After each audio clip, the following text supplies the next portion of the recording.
Hi guys, welcome to Richard Cabile YouTube channel, and today's video, I will teach you how to enable or disable vibrate on touch in Realme 5 mobile phone. And okay guys, but before we start, kindly subscribe to my YouTube channel by pressing the subscribe button and the bell to notify you if I have new videos. Okay guys, let's start.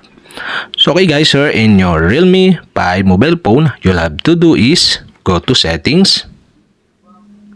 In settings, scroll down and go to sounds and vibration. Okay, tap this.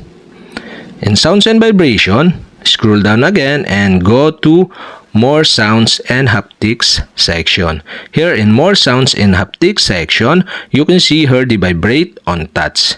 And on the right side of this, you can see the switch button. And okay guys, to enable the vibrate on touch, you'll have to do is switch on the switch button on the right side. And that's it. Okay, we have successfully enabled. And to disable again, you'll have to do is switch off the switch button on the right side. And that's it. Okay, we have successfully enabled or disabled vibrate on touch in Realme 5 mobile phone. And okay guys, if you have a question, kindly comment below. And don't forget to hit the subscribe button and the bell to notify you if I have new videos. Okay guys, thank you for watching.